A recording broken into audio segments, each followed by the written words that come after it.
नमस्कार शेतकरी मित्रांनो, इंडियन ॲग्रिकल्चर यूट्यूब चॅनलमध्ये मी अमर दिवाने आपल्या सगळ्यांचं स्वागत करतो. तर शेतकरी मित्रांनो, कमी दिवसात येणाऱ्या कोथिंबीर पिकामध्ये कधी पाने पिवळी पडतात किंवा वाढ खुंटते. याचं मुख्य कारण हे झिंकची कमतरता देखील असू शकतं. तर आजच्या व्हिडिओमध्ये मी तुम्हाला कोथिंबीरमध्ये झिंकची फवारणी का करावी, त्याचे फायदे काय आहेत आणि योग्य प्रमाण काय असावे याविषयी माहिती सांगणार आहे. तर तुम्ही हा व्हिडिओ शेवटपर्यंत जरूर बघा आणि चॅनलवर जर नवीन असाल तर चॅनलला सबस्क्राईब करा.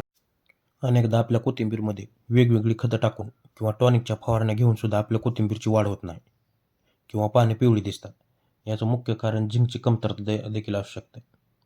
तर आपल्या कोथिंबीरमध्ये झिंकची कमतरता कशी ओळखायची? तर शेतकरी मित्रांनो, झिंक हे एक महत्त्वाचे सूक्ष्म अन्नद्रव्य आहे. याची कमतरता कोथिंबीरमध्ये आल्यास नवीन येणारी पानं फिकट पिवळी किंवा पांढरी पडू लागतात. पिकाची उंची वाढत नाही, कोथिंबीर बुटकी राहते, तर हे पाने लहान राहतात.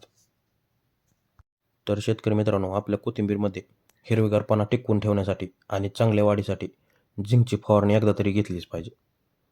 फवारणी घेत असताना तुम्ही जर चिलिटेड झिंक घेतलं तर त्याचं प्रमाण 1 लिटर पाण्यासाठी 1 ग्राम म्हणजे 20 लिटरच्या पंपासाठी 20 ग्राम चिलिटेड झिंक घ्यायचं.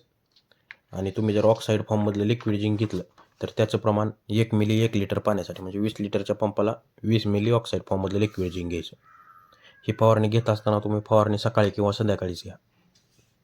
कडक उन्हात फवारू नका. तर शेतकरी मित्रांनो, वेळेवर झिंकचं व्यवस्थापन केलं तर कोथिंबीरचा हिरवेगारपणा टिकून राहतो आणि बाजारी भावही चांगला मिळतो. तर आजच्या व्हिडिओमध्ये एवढं सांगायचं होतं. जर व्हिडिओ आवडला तर लाईक करा, चॅनलला सबस्क्राईब करा. भेटूया अशाच एका नवीन व्हिडिओसोबत. तोपर्यंत धन्यवाद.